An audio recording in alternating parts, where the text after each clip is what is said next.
Hi everyone! In this video I'm going to be decorating the Walden Estate, which is another empty house in Old Town. So let's get into it. So the structure and floor plan is actually based on 10 Sim Lane, which is a styled home in the Sims 1 base game. But this house is noticeably bigger. The description of the house says it features spacious rooms and a charming patio, so that's kind of giving us an idea of the vibe we're going for. I imagine the Sims living here would be a couple who like entertaining and having parties, but they probably don't have children. There are technically 2 rooms upstairs, so there would technically be enough space to have a child's bedroom, but it's not really the vibe I get from the house personally. As with the previous houses I've been refreshing lately, I wanted to stay true to the original house and not change any of the exterior walls.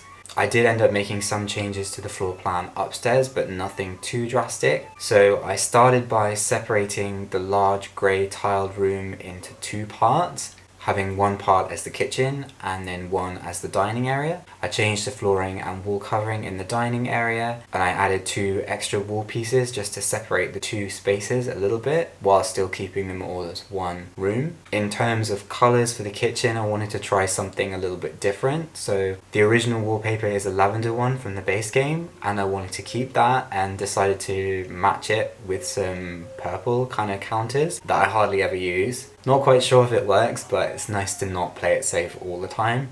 I went for a more simple, sleek look for the dining table and chairs. I feel like I maybe could have gone for a larger dining table, but at the same time it maybe would have made the room a bit cramped, and I wanted to kind of keep it spacious, as in the house description. And then we've got the bathroom. It's pretty simple. It's kind of larger than it really needs to be, I would argue. And I briefly considered putting a spiral staircase in there and kind of turning it into a little stairwell, but I actually didn't want to leave the downstairs without a toilet because it's not very practical for gameplay. And then the entrance hall, I changed the floor tile there because those blue square tiles always just remind me of Bob and Betty Newby's kitchen.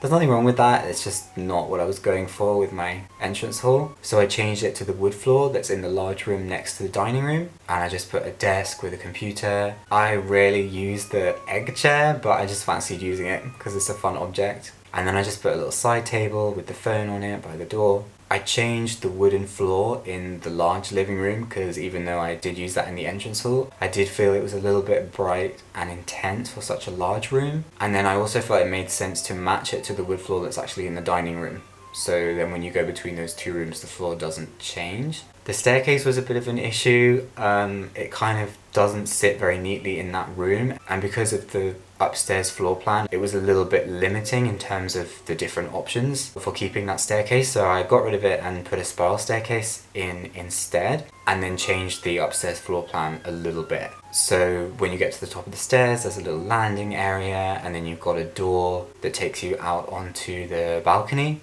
and then a door into the bedroom, and then an ensuite bathroom, which wasn't there before. There were some additional doors to the balcony from the bedroom that I just got rid of because I didn't really think they were necessary.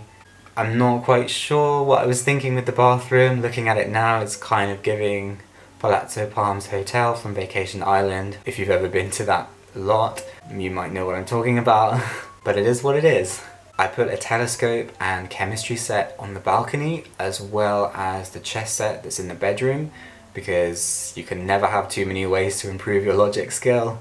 Then back downstairs in the living room, I placed a little seating area by the spiral staircase with a TV and a stereo and a standing lamp that's a little bit out there, but I wanted to try something a bit different rather than just the base game ones that I always default to. And I made a little book nook kind of area at the far end of the room, which is just an area to read and relax if you don't want to watch TV or listen to music. And then I also placed an electric guitar and easel, because it's just nice to have more activities, while still leaving quite a bit of space in that room because I didn't want it to be cluttered, and I wanted it to feel spacious and accommodating to have a lot of Sims in at one time. On the patio I put a table and chairs and a grill and just some reclining seats for relaxing. I put some pink flamingos by the back entrance as well, just like some little lawn ornaments to add a little bit of something. But I didn't really feel the need to go all out with a ton of garden stuff because there are already plenty of trees and flowers, and there's also a little fenced off flower garden in the backyard as well. So that pretty much concludes decorating the Walden Estate. Leave a like and subscribe to the channel if you've enjoyed this video, and I will see you in another video really soon.